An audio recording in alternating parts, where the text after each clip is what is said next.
building resilience and agility, adaptability, flexibility, mental strength, no matter what you're going through, bracing yourself to go through the storm.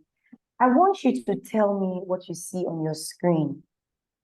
Before I start to share with us what resilience and agility is, what research has shown us, talk to us. What do you see on your screen?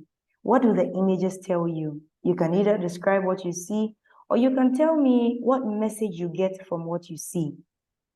So, anybody, you can unmute yourself and speak, or you can raise your hand and speak, but just comment on the image. Yes, Emmanuel. Yeah, I see a lion,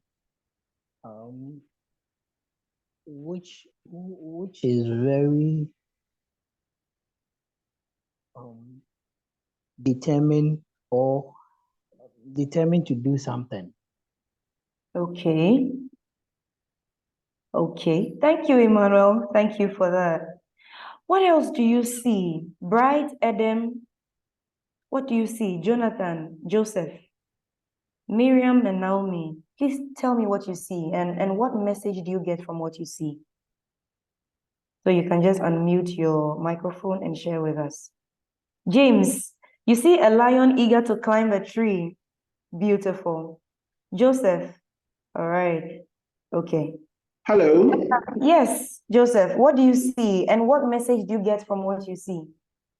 I see a tiger that is able to adapt to any surrounding that he or she finds herself in. Okay. A tiger that's able to adapt to the surroundings regardless. That's beautiful. Thank you, Joseph. Thanks for sharing that. I'll take two more. There's so much more we haven't said in the images. It's pregnant with meaning. Jonathan, okay, I see Adam. Adam, do you want to share with us? Let's bear with them because we're in different locations. Sometimes it takes a while for people to actually speak up and unmute themselves. So let's just bear with them the few seconds of silence that we have on the call. Thank you. Right. Naomi, can you tell me what you see? Hello. Hi, Rita. Please Can share I with say us. something? Yes, please. You're welcome.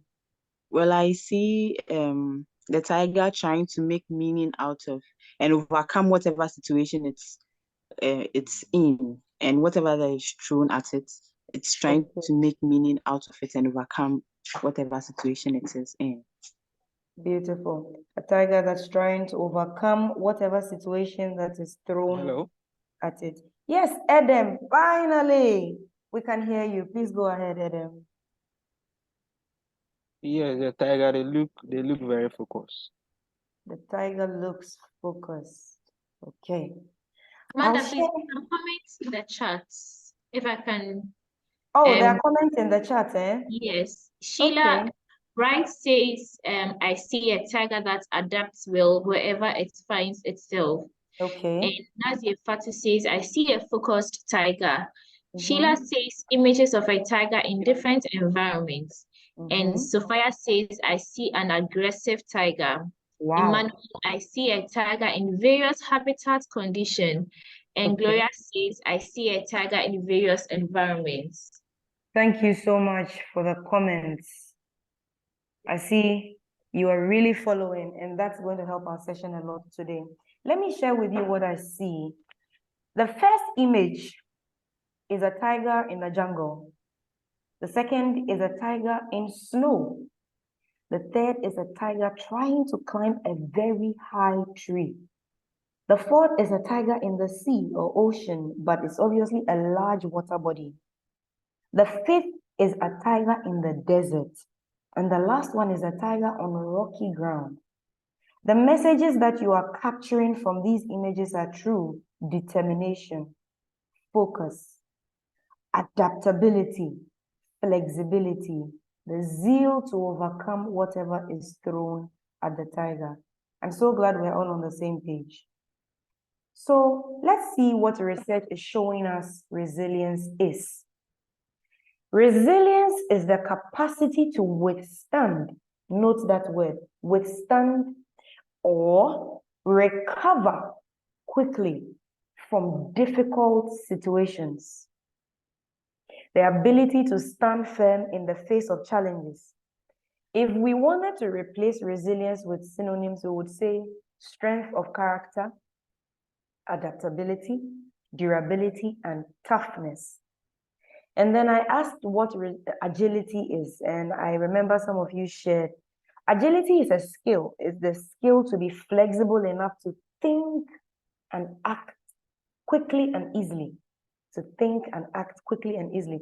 So in all the things that we've said, remember that I said that by the time we end this session, you should be able to hold something in your hands.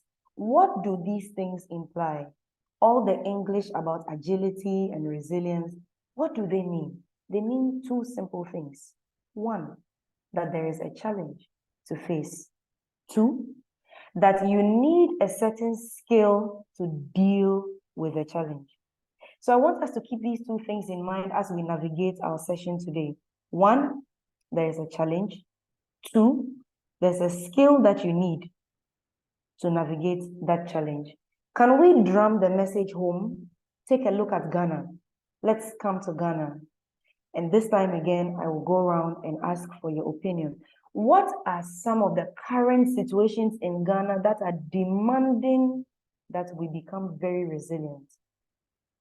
So you can unmute your mic or you can share in the chat box. What are some of the situations you see in the current Ghana, in the economy, in the health sector, in education, in family life, wherever? What are some of the situations that are calling and crying out for resilience? Please, let's share. Felix, you're welcome. Please talk to us. Maujinwa, what are some of the issues happening in Ghana today that require that you exhibit resilience? Or you may not have followed from the beginning, so I'll give you some time to think about it. Right? Bernard Thompson, please talk to us. What's happening in Ghana that you need resilience to deal with? The economic challenge. The economic challenge. The economic challenge. James, Sophia, I want to hear your voices.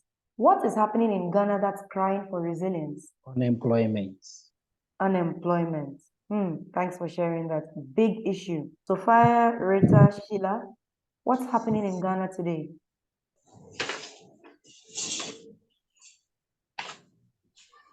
Heavy corruption. Corruption, another huge red flag. Thanks for sharing that. Who else? Inflation rates, another wahala. Big issue. Who else is calling for resilience? The exchange rate, which is crippling businesses. Big English for a big problem. Exchange rate, crippling businesses. Thanks for sharing that. Very serious matter. What else is happening? Yeah. Say that again, please. Yeah, the increment of electricity tariff. Charlie. Increase in tariffs, utilities, water bills, light bills, all the bills. I'm sure tribes. Major challenges in Ghana.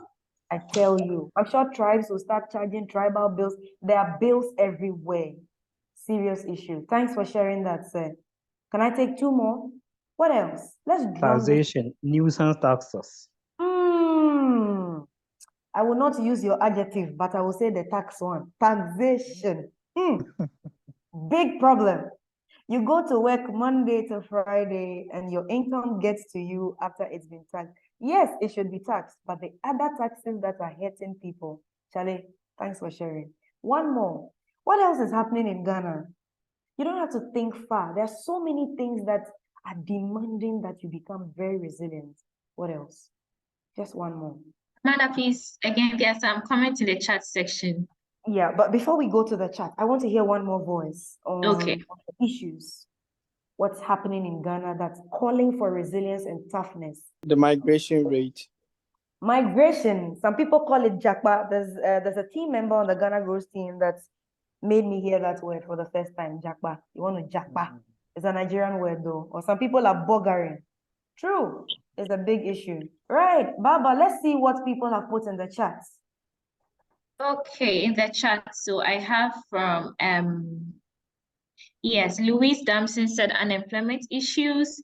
Sophia says increase in the inflation rates. And Gloria speaking about the traffic situation where you have to leave home before sunrise and return at sunset. There's economic instability. Gloria says it causes so much stress on the individual. And Nancy Fati says the inability of Ghanaians to stay in the country, as you say, people are Japan, India, going out of Ghana. Sheila says high tariffs, threatening political challenges. Emmanuel says food inflation. Benjamin says depression and mental health. Inflation again. So we see lots of inflation as well in the chat section. Thank you all for your comments. So I like the fact that everybody is driving this discussion today. And what you shared is the truth and nothing but the truth. I want to share with you some of the things that are demanding resilience in our current economy. High unemployment rates. You mentioned that it's a serious issue. So many institutions, both vocational and the regular universities and the technical institutions, are producing graduates now it's no longer every year, every semester, because schools are now doing semester admissions. The number of people who are qualified to join the working population as against the jobs on the market, huge disparity. High unemployment rates is a big issue. High cost of living. I know you can see this nice ball of kenke on the screen. Kenke used to be 50 pesos. It traveled to 1 cedi. Now in some areas, kenke is 5 cedis or 4 cedis. And depending on the size of your esophagus and your stomach, you are looking at 3 balls or 4 balls or even 2 balls.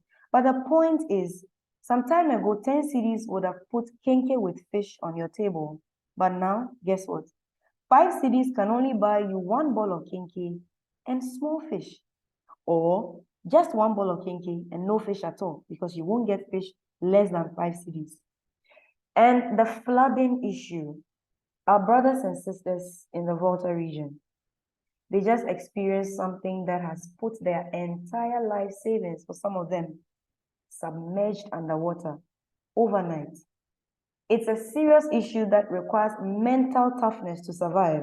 People have invested their life savings to put up buildings, put up businesses, invest in farms, schools, clinics. They wake up one morning and it's all underwater. In the picture you see here, it's a serious issue. It might be far away from you. So let me bring what is close to you: bad roads. And you can see the picture here. The taxi driver is trying to navigate around the water. The black car feels that he's a 4-wheel drive, so he wants to go through it. But the point is, at the end of the day, from Monday to Sunday, you're either fighting karat in the trotro or you're receiving massage in the trotro. It's one of two things. The roads are bad. It's having a toll on people's health, your waist, your back, your neck, your spine. Poor road network. Huge financial burdens. There are people who are having so many dependents. They are paying utility bills, they are paying taxes, and they have to take care of their dependents and themselves. The financial burdens are real. The tussle is real. And then for those who are in jobs, stressful situations on the job. You're running a project, the targets are skyrocketing. You have thought through left, right, back, center. Every strategy you come up with is either not new, is either being tried or has worked, but has problems. Your boss is demanding, your colleagues are uncooperative. It's just stress everywhere. My question to the people on the call is, how can you survive in the face of these challenges? How can you thrive in the face of these challenges? Some people's solution is, you know what, let's just move out of Ghana. It will work for some people. But my follow-up question to that is, right here on this call, how many people, just by the click of a button, can end this Zoom call and jump onto a flight? Not all of us can do that right now, right here. It means that there is the need to face these challenges aside traveling outside the country, because that is not a sustainable solution. So resilience and agility has become the cry of the hour. Now, before I move to my next slide, which will be how to build resilience and agility, I want to share with you something I found in my research, that there are types of resilience. So you hear resilience, people describe it in different ways. There's the emotional aspect, physical aspect, but broadly speaking, resilience can be grouped into 4 distinct groups. There's mental resilience, there's emotional resilience, there's social resilience, and there's physical resilience. If you have something close to you that you can take notes on, this is my recommendation. Please write these down.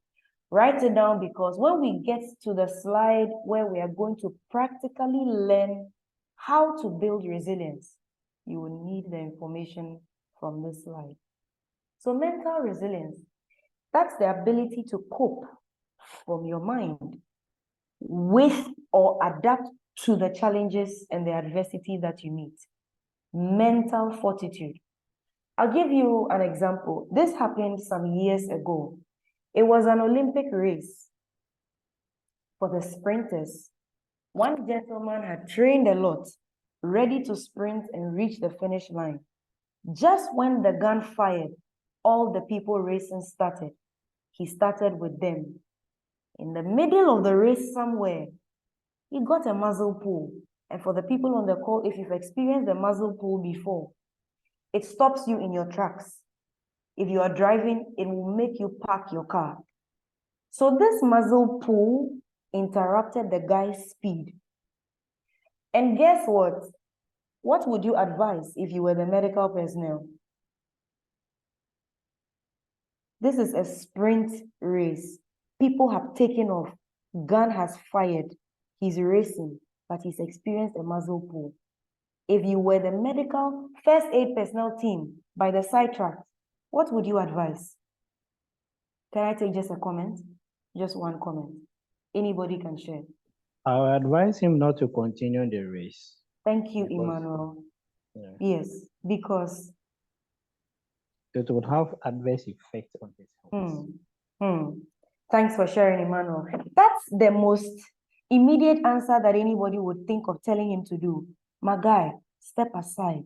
You have a muzzle pull. You can tear that ligament. Do you know what the guy did? He limped his way to the finish line. And people were wondering, oh, what determination, in spite of a muzzle pull, you crossed the finish line with that pain? Yes, he did. Ask me whose story I'm sharing today, many years after that race. It is not the person who won the race, but the person who limped to the finish line with the pain. That is mental fortitude, that he won't let his physical circumstances sit him on the bench. He will limp to the finish line. Another type of resilience we have is emotional resilience. Emotional resilience is how you cope, the word explains itself, emotionally with stress and adversity. Now, everybody on this call is dealing with some kind of stress. Different types, but you're surely dealing with something. Your emotional fortitude to manage that situation you're going through, it tells us how emotionally resilient or otherwise you are. Social resilience is another type. So our brothers and sisters in the Volta region who have their livelihood submerged in the flood, how they come out of that situation and how they navigate their way through is what we term social resilience. Or for example, the people who are suffering wars between Israel and their counterparts, how they navigate their way through, that's social resilience. And the last one is physical resilience. This is how your body recovers from a physical demand, an injury, an accident, an ailment, how you build your body to navigate that and to come out of that. A lot of times we do an 8 to 5 or a 9 to 6 job. Some people even close to 11 or 12, and you are sitting for more than 6 hours. for 5 days a week, for 4 weeks a month, for 12 months a year. You're not building physical resilience. Your body gets used to sitting. The sedentary position doesn't help. So I'm sure that you're picking up some notes from this point.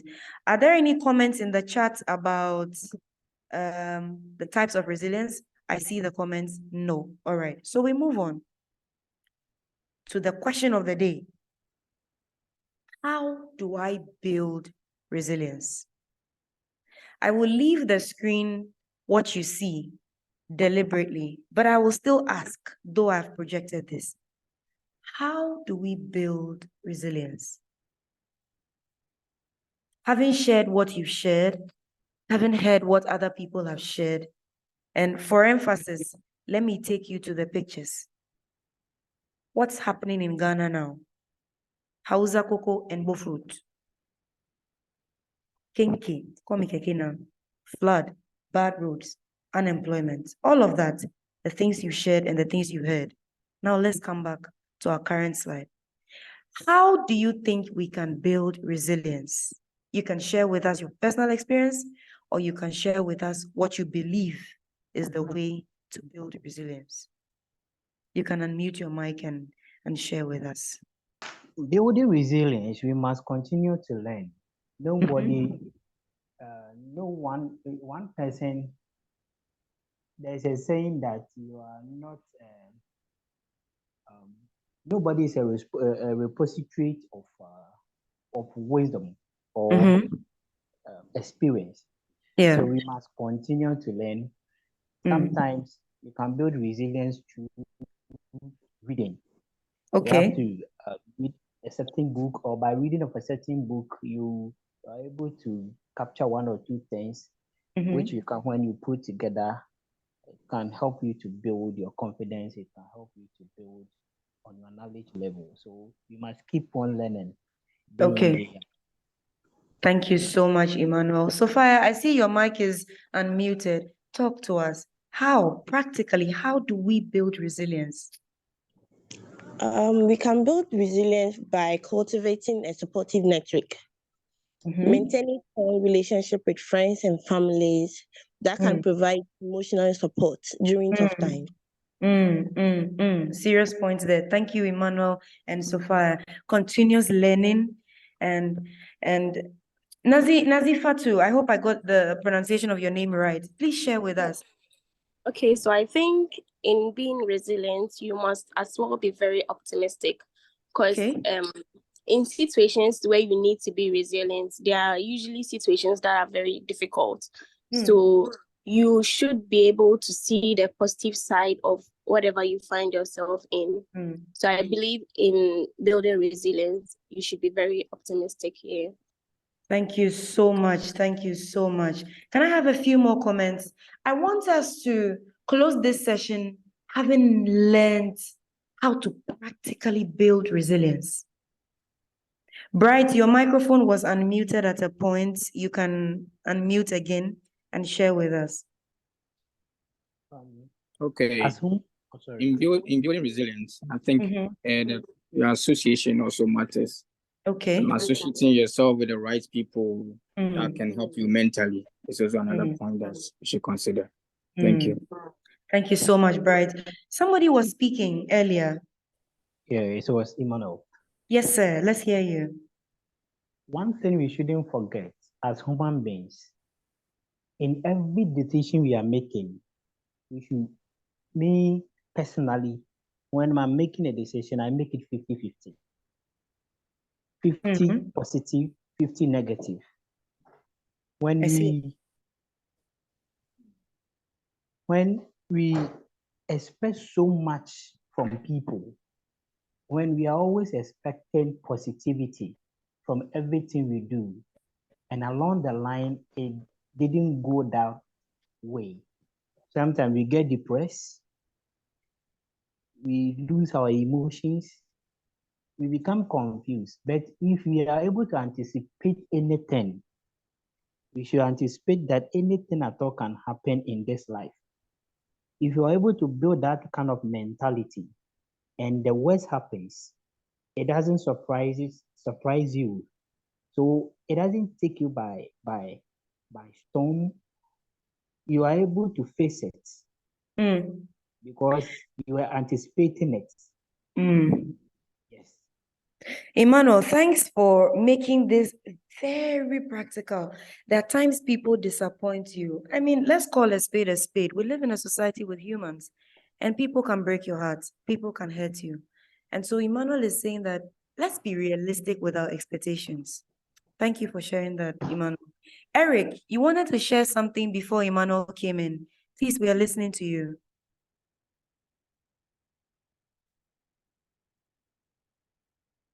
Eric was on the call earlier. Okay, looks like he's dropped off.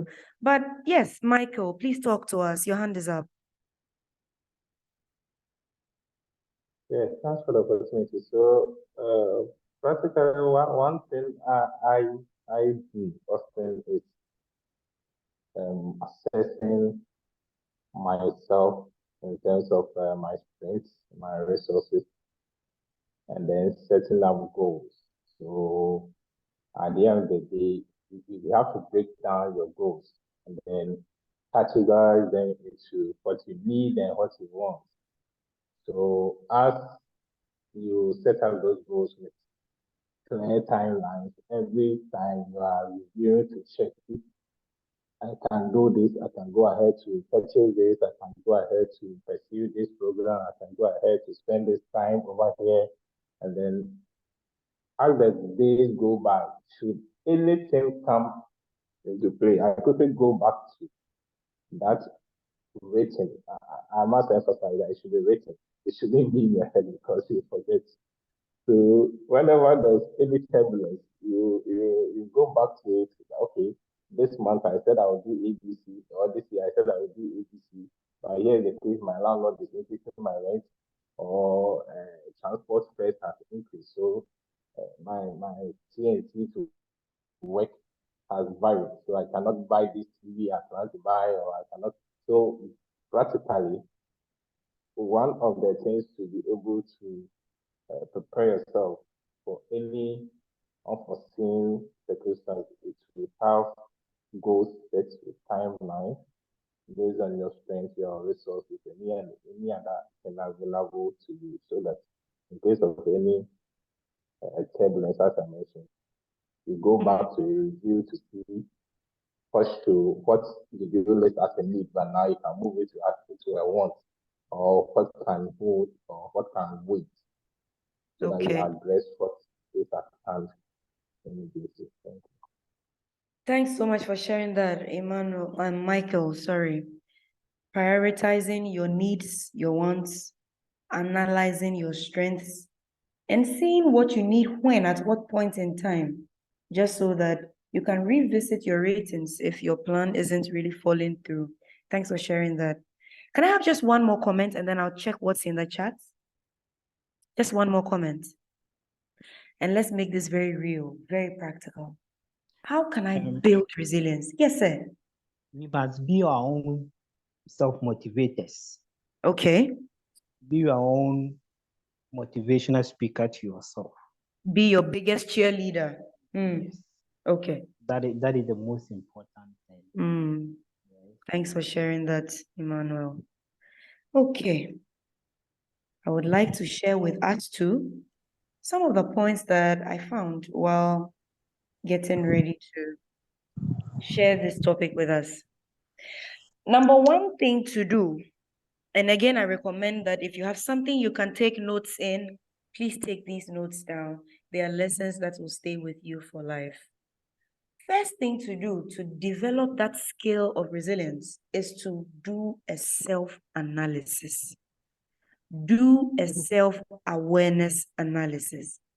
Do a personal SWOT. Sit down, talk to yourself and ask yourself, as a human being, what are my strengths? What are my weaknesses? What opportunities do I find around me? And what are the things that threaten the potential I see? When you have your SWOT analysis done, any challenge that rears its head, it points to you if this is a threat you must avoid, If this challenge has an opportunity inside for you to harness, if this challenge is fighting directly at your weakness, or if this challenge is open for you to display your strength. You need to know yourself. Who are you as a person? There is a person people know you to be, and there is a person you know yourself to be. Have an honest conversation with yourself. Point number 2 is, now that you have done your SWOT analysis and you understand who you are as a person, how do you use that information? Self-regulation. When you're searching for a job, and from January to October, you have received 99 reject emails, and only one email said, we will consider you.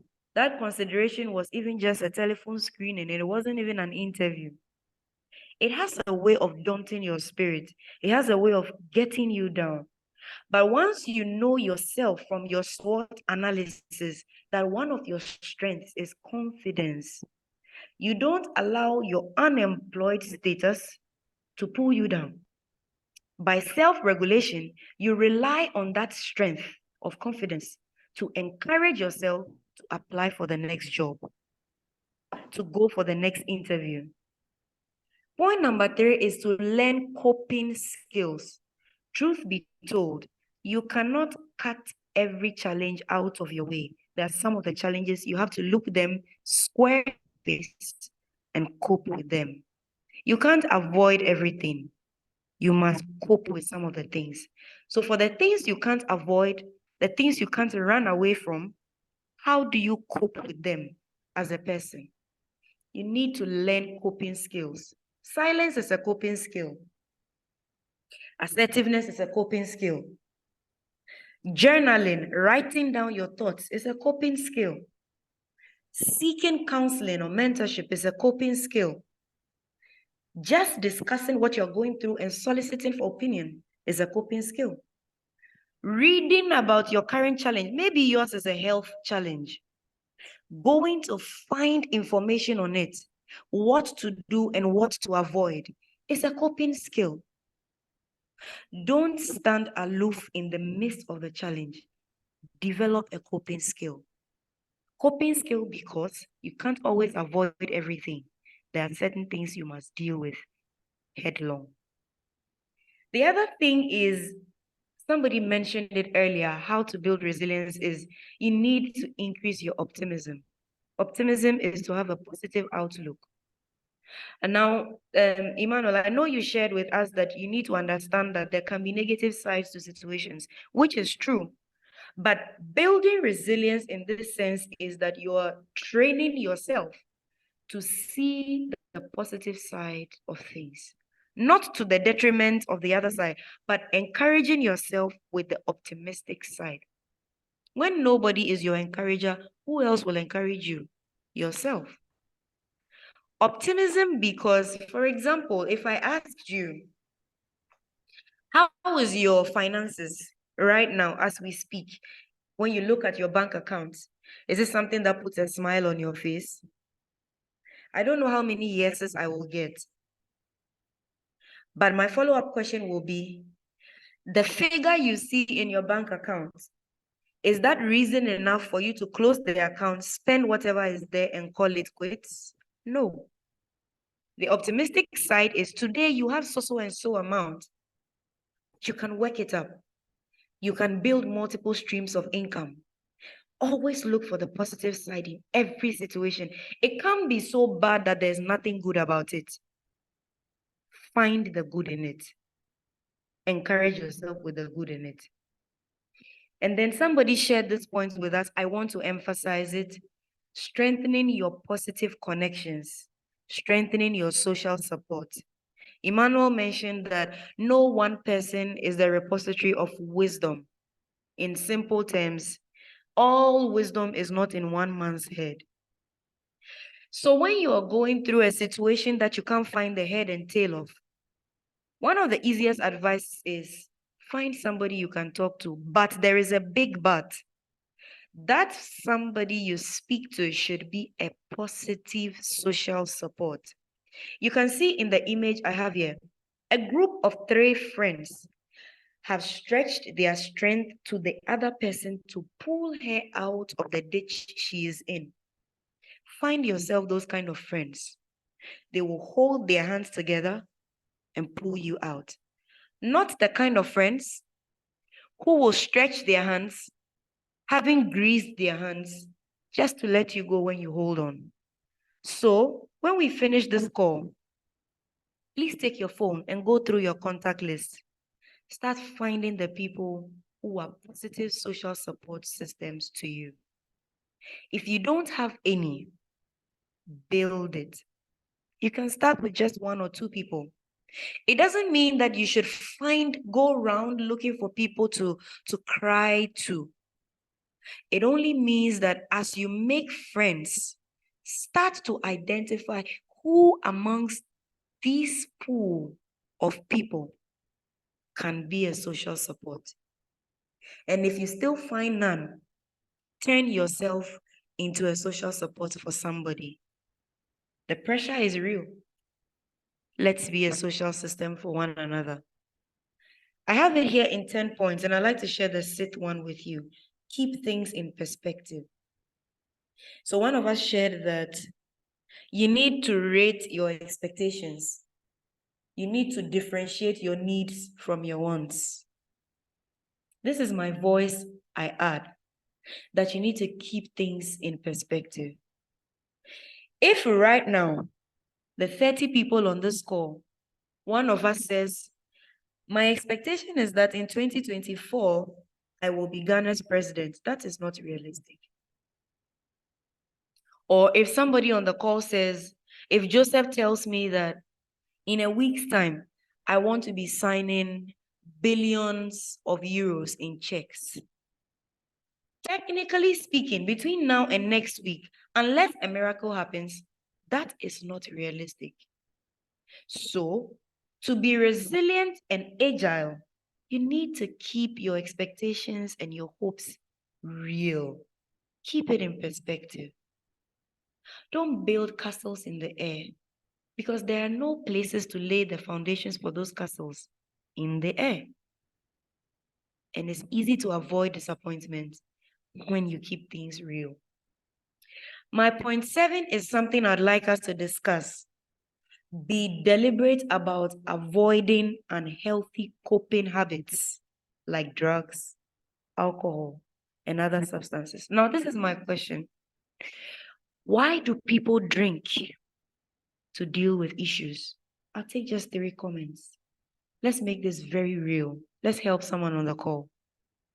Why do people drink to deal with issues? You can just unmute your mic and share with us.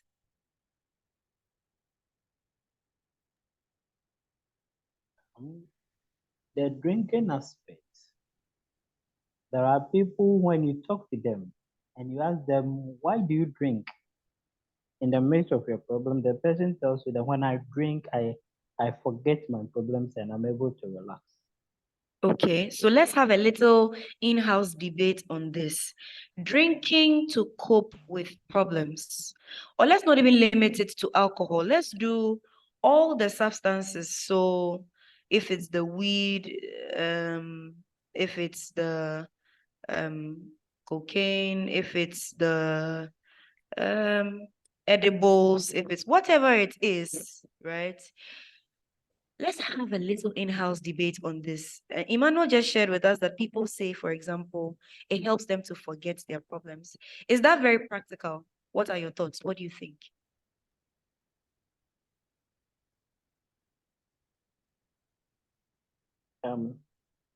With a substance abuse itself,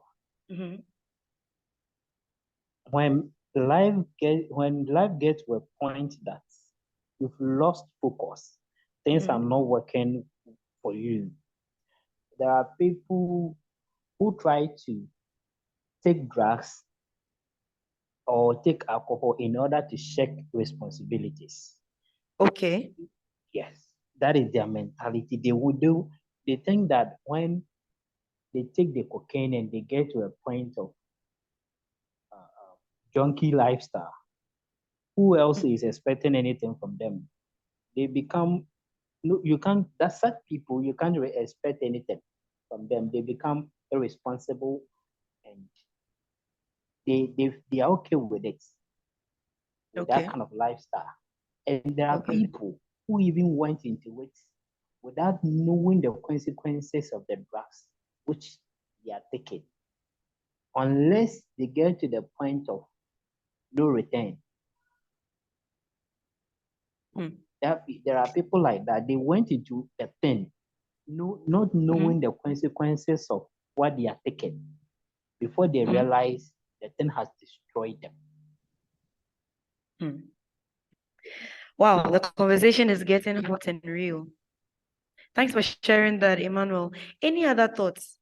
How do substances help you, or help, not you per se, but how do people manage to deal with situations by relying on substances, alcohol and other things? How does it help them? And why should they, or why should they not? I'll take a comment or two more.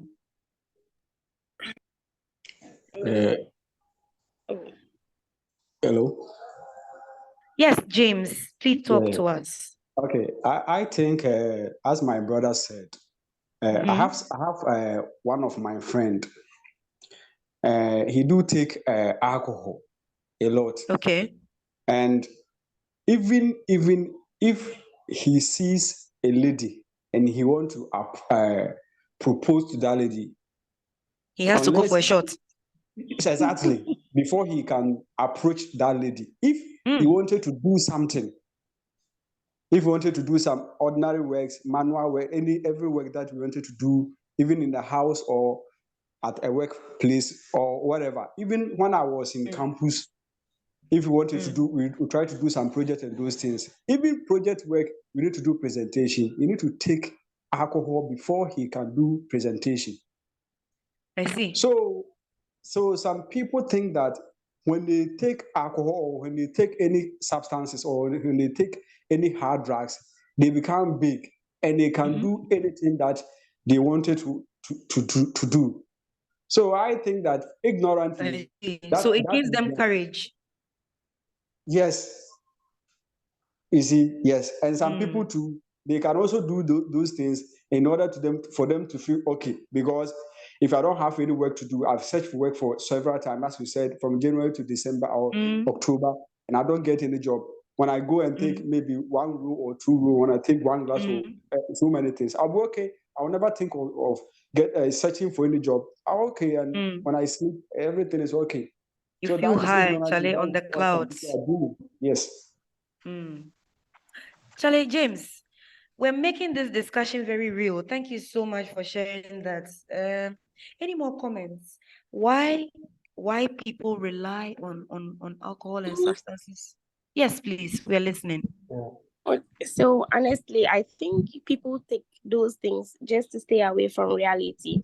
That's how I see it. To stay away from reality, Charlie. Yes, that's a big punchline. Because for instance, what our colleague just said right now, if he's in his right state of mind, because once you take alcohol, like you are boozed, you are not in your right state of mind. So now you are doing things not by yourself. It's as if the alcohol is working. Some people rely on drugs, alcohol, substances just to stay away from reality. That's true. Michael, did you want to say something? Yeah. Or was it Abraham? To, okay, Michael, you're speaking. Add that from point 5, you mentioned that one of the ways to build resilience is to build social support. There are some people who have friends that even if you need, let's say, 10 cedis to buy a bag of water and sell as your business, they will never give you. But if it's Friday, they will call you that let's go and drink, and whatever trade off that you want to take, they will buy for you. So it also boils down to the peers and those social because that we belong or people we rely on or we move with as individuals. So I think that is one of the reasons for the intake of this drug. Okay. Sure. Thank you so much, Michael. Abraham, just before I move on, did you want to say something? No, please. Okay, thank you very much. Right, Amanda, so we have discussed. Yes, sir. Yes. let me put in this across. When somebody Okay. lost or lose his personal identity, that person also gets into this kind of substances. If the person doesn't know the reason why he exists. Yes. Thanks for sharing that.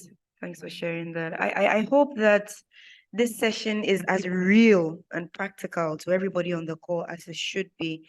When people want to run away from reality, people lose their identity, people want to forget the problems that they are going through, they rely on drugs, alcohol, many substances to try and get by. Now, my other question on this is, since it's very clear to us that this is not the way to go, how do we help people who are trying to come out of this as a way of building alternative coping strategies, a way of becoming resilient in a different way, not in appeal or bubra? What's the one way or one thing that you will say to somebody who is dealing with this? That, my friend, you're taking away the role, you're taking away the marijuana, but what are you giving the person in exchange for that? What resilience strategy are you sharing with the person? Can I get just one comment and then we move on? It takes the willingness of the person to relieve him or herself from the habit. One, yes. It depends on the person. Either the person is willing to really quit the habit. If the person is not willing, no matter what you give to the person will go back to it. So one, it depends on the person willingness to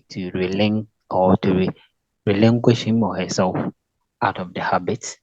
Then the person must also cut the kind of a situation he or she is in. Okay. And then you also try to give the person some kind of social support the person is in need of. Okay. Recently, there was a guy on this social media. One person was interviewing him. The person was willing that he's ready to stop the habits. And truly, people came to his support, and now there are changes. So if the person is not willing, mentally willing to stop, you invest into the person and it will not yield anything. Yeah. So thanks for sharing that, Emmanuel. There are many dynamics to this, but one thing we can walk away from this session with is that when next you see somebody on drugs, alcohol, or substances, from what we've discussed in this session, just try and understand that just maybe, it's not for all of them, just maybe some people are using that as a coping habit, as a way to build resilience to a challenge or two they may be in. If that person is in your circle of influence, one of the things you can do is education, mental education, to build, start working. Remember the types of resilience we discussed? Mental resilience. Start sharing information with the person that builds his mental strength to say, these things, they affect your health. And if you're on the call and these are some of the ways that you try to cope or to deal with issues, it's not the right way to build resilience. It rather affects your physical resilience. There are other ways to become resilient and agile, and drugs, alcohol, they are not the way. Thanks for engaging me on that point, right? We're trying to wrap up here. My point 8 is, do not despise little beginnings. Start from somewhere. So you're searching for a job, and I'm using the job because one of the things we do on Career Clinic is that we help people find jobs. We match people to jobs if their competencies meet it. So some people on this call may have either been placed by Axis or have been screened or been interviewed, or you're applying for a job or you're searching. However, or whatever it is, start from somewhere. And if you are somewhere, don't despise that somewhere. You're probably doing a job that's paying you 1,000 Ghana cedis today. You will not earn 1,000 cedis all your life. Start from somewhere. Don't despise the little beginnings. Tell yourself that to build resilience in your current situation, little wins matter. Little progress matters. Don't despise the little progress you're making. It will hurt if you compare yourself to your friends, people you started school with, your mates. Some of them are big guns now in industry. Some of them are running their own companies. Some of them are calling the shots in whatever industries they're in. You are not resilient if you compare yourself with them. That's not emotional resilience. Emotional resilience is you see where you are today, you don't stay there, you encourage yourself, but you don't despise where you are, because you will not stay where you are forever if you push yourself to ride higher and higher. My point 9 is challenge yourself to be better every day. Grow. We can see in the image here, it's a very, very tattered and patched land. It doesn't look well nourished. But that little flower is displaying green, yellow, white, and some brown. He's determined to grow. Guess what? That little flower can become a tree, but it will grow and defeat the circumstances of the soil. So challenge yourself to grow every day. And the last point here is be hungry to be the best you can be, the best you should be. Don't be satisfied with where you are.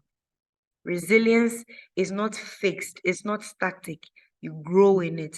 So you be hungry to be the best version of yourself, the best that God has purposed you to be. My last slide is a recap of our discussion for today. So before I move to that last slide, I want you to share with me 3 strategies that you have learned from today's session on how to build resilience. How to build resilience. So I'll call just 2 people. Okay. So Agnes Tutua, can you please unmute yourself and share with me 3 things that you have heard us discuss, learn today about how to build resilience? Tutua. Hello. Hi. Yes. So what I've learned today is to build resilience, you have to change your mental framework here. How you think, how you do your things, and you have to be your decision making. And also we shouldn't look at the negative aspects of things only. You have to look sideways, both the positive and the negative aspects. And also you have to be self-aware. Self-awareness comes with building our self-confidence and everything. So in order to deliver, in order to thrive in the society, in order to be impactful, you have to be confident as an individual. So that's what I've learned today. Thank you. Thank you for sharing, Tutua. I said 1 person, so I'll keep my word and move on. In all the skills on building resilience and agility that we've discussed, I want you to remember the circumstances that you find yourself in modern day Ghana, and how to apply those strategies to the current economic, financial, all the aspects of the nation, so that you can see progress. Okay. Now, resilience has benefits. It has advantages. It has merits. One of the merits of resilience is that you begin to see that you are becoming productive. There's great productivity when you start to not despise little beginnings where you are, and you start to grow every day. Every day you wake up, you have to be determined to be better by the time the sun sets, better than you were yesterday when you went to bed. That is productivity. And we also discussed how that you need to set goals that are in perspective. The benefit is that you become realistic in your expectations. A resilient person is someone who doesn't let disappointment knock him or her down. Your expectations are realistic. Another benefit is that you have improved communication.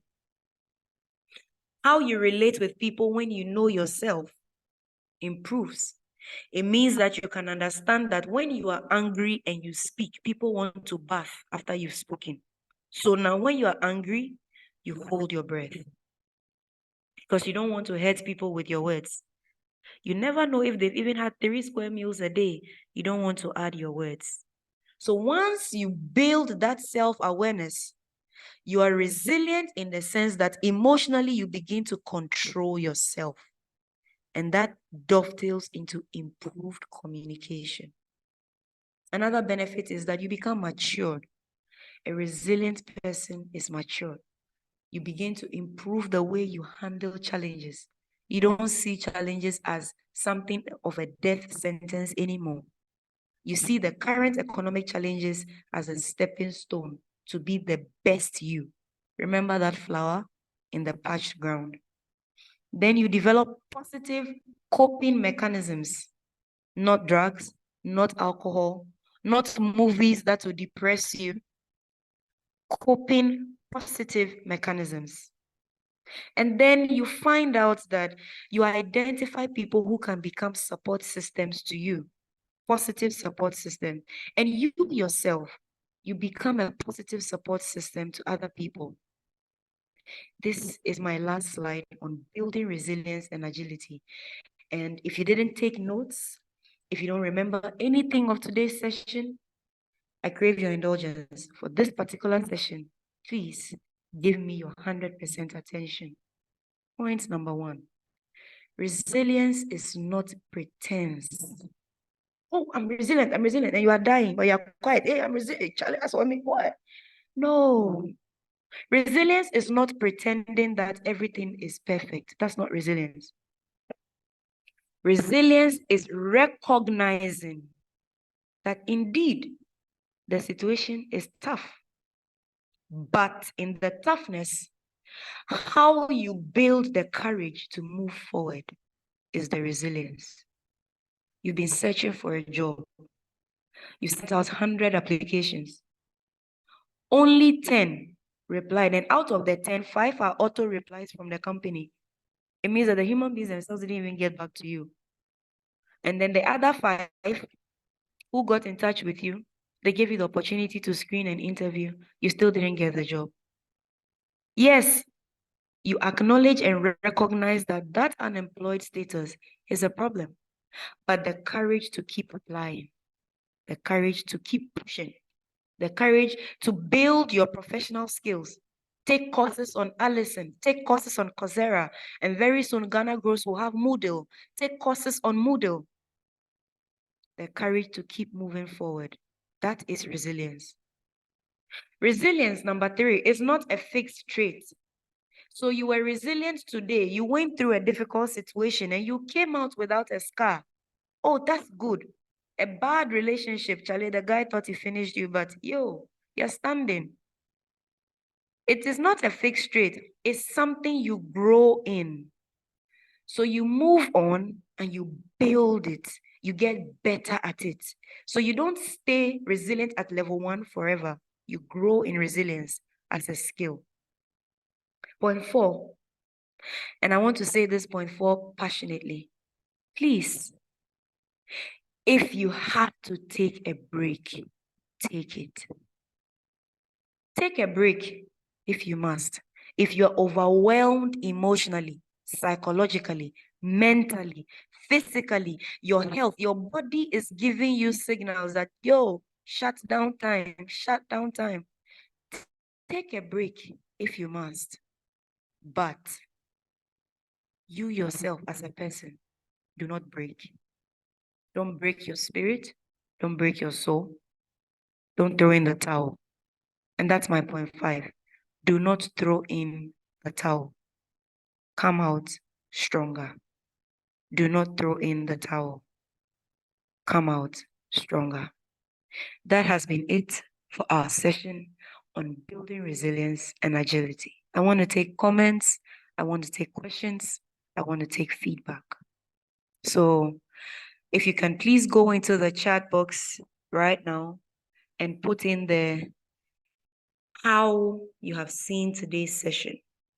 We're not doing polls today. We're just taking your impressions in the chat box. So you can just go in there and type there.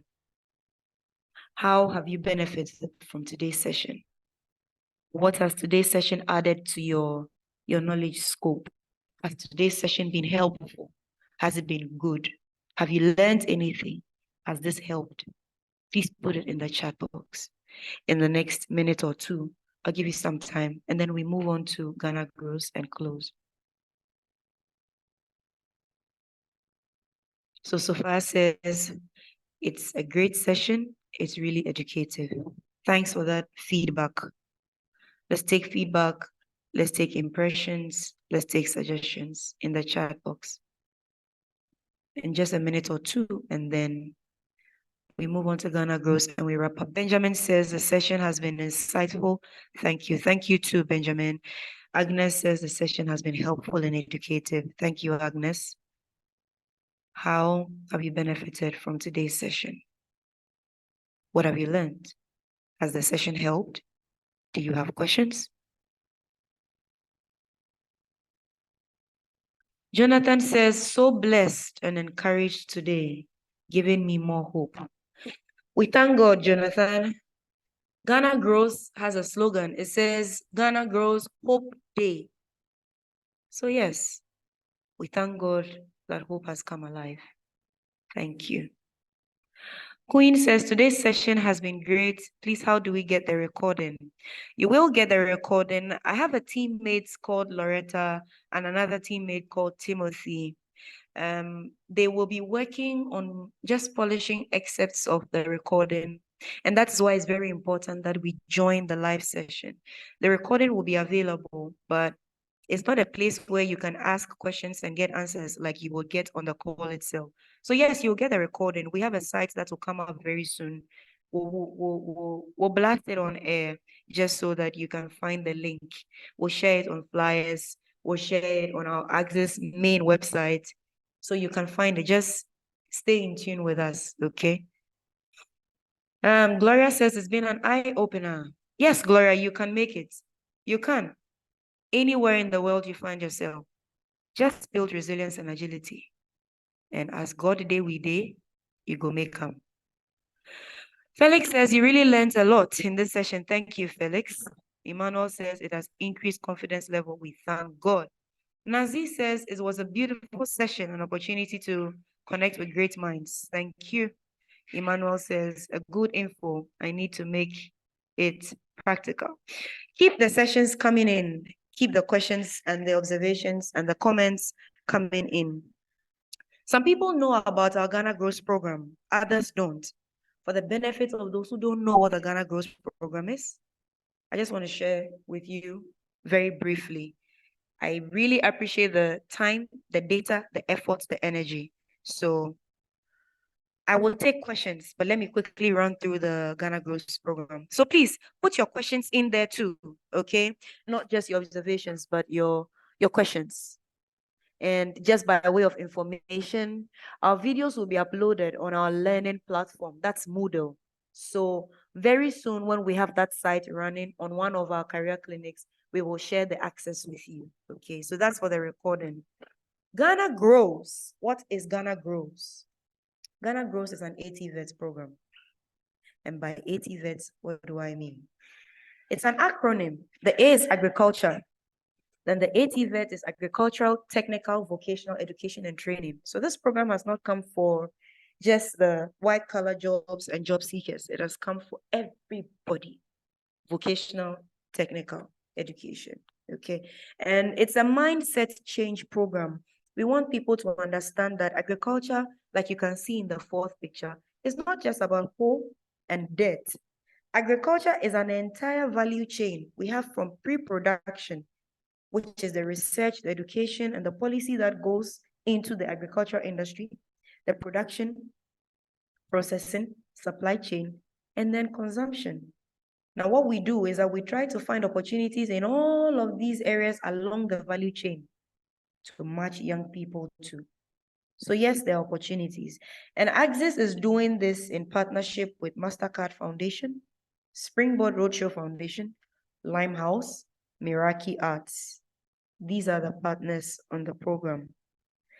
What are our objectives? As an institution, we want to build skills. So this morning's career clinic is one of the skills building opportunities that we present on the Ghana Grows program. We also identify job opportunities. We have a database of job seekers. So you don't necessarily have to wait to see our flyer out there. You can just, and then Baba, kindly put in the chat box the onboarding link for people who would like to join the program after this call. And on that onboarding link, you have the opportunity to upload your CV if you're looking for a job. If we come across a job that meets the competencies on your CV, we will contact you, screen you, and share the opportunity with you. And then we'll have a database of employers that we keep building.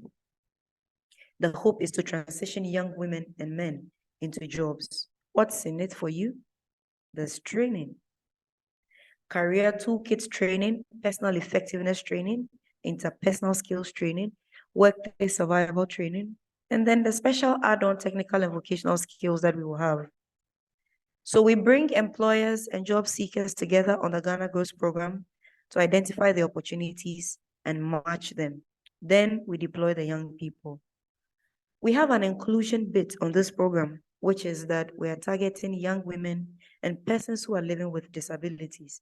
We haven't left them out. If you know a person who's living with disability, you can share the onboarding link that Baba will put or may have put in the chat box there with them. You can help them to join the program.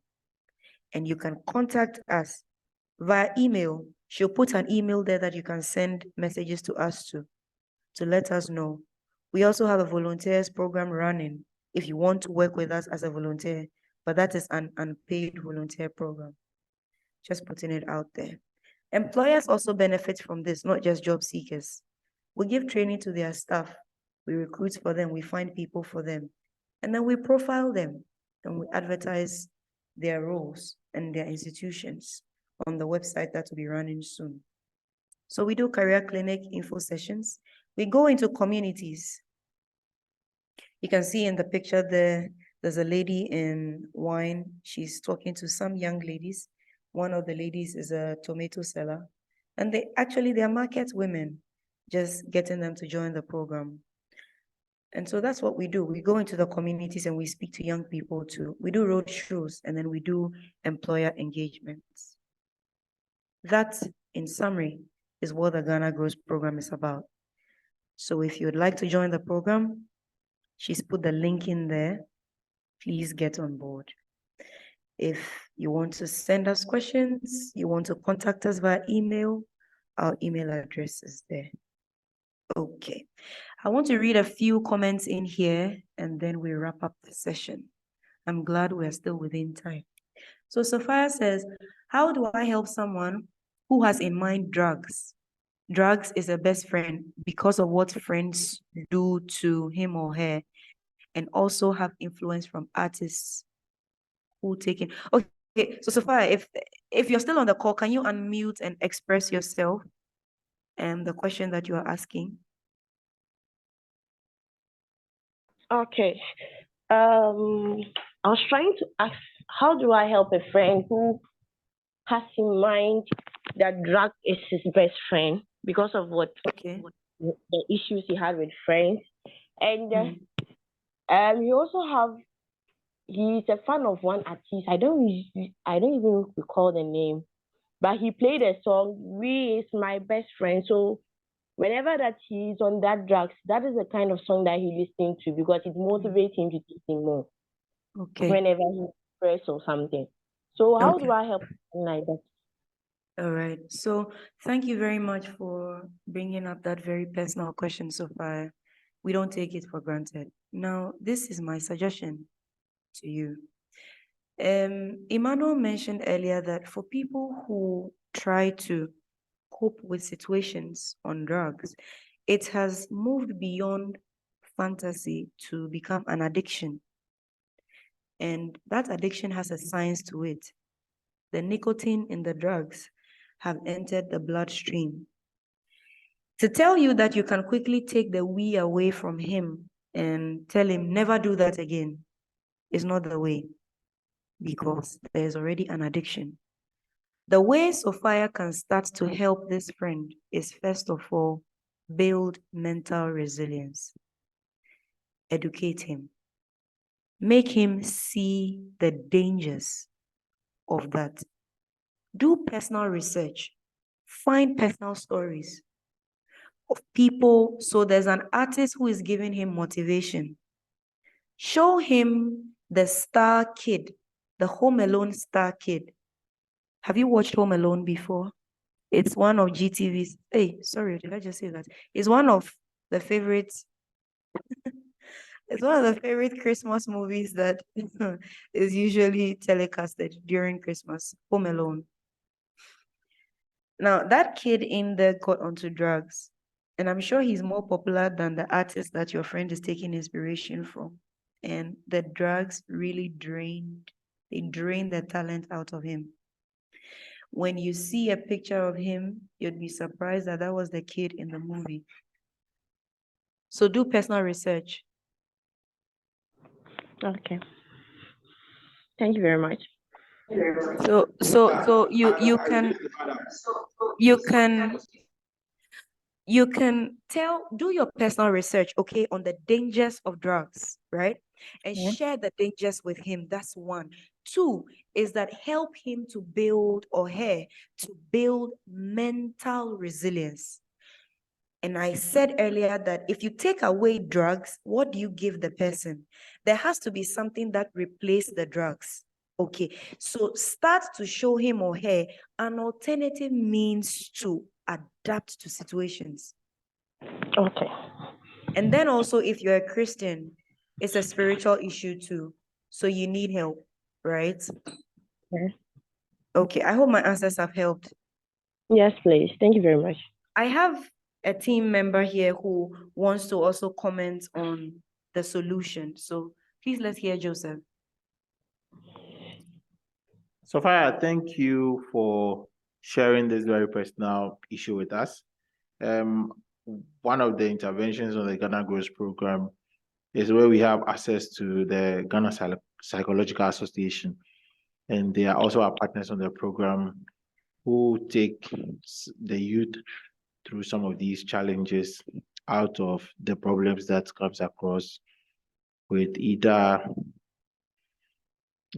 drugs, depression, and then would be much grateful if you could share this person's contact with us, or we'll get in touch with us after the call, and then we'll share details with this person to a psychologist who will be able to take them through a proper therapy.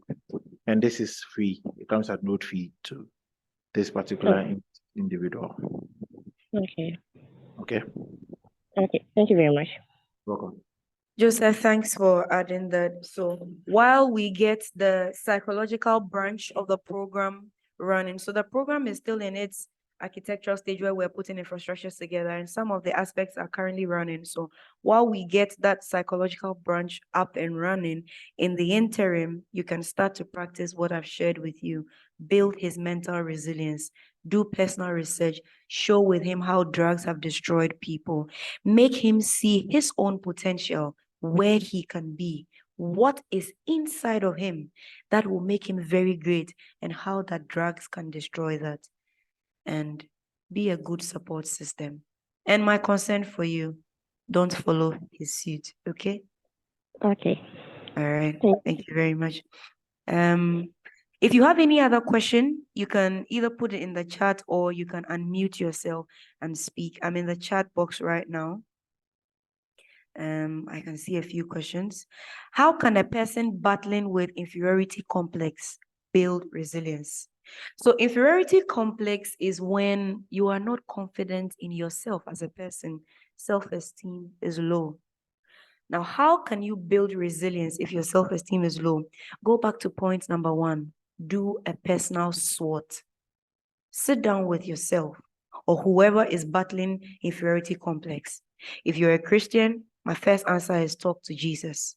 My second answer is sit down and analyze yourself. What is your strength?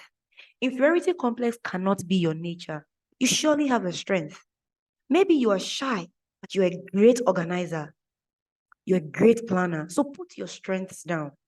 Put your weaknesses down. Identify your opportunities and your threats. Now that you have done a personal SWOT analysis of yourself, attack the inferiority complex in the areas of your weakness.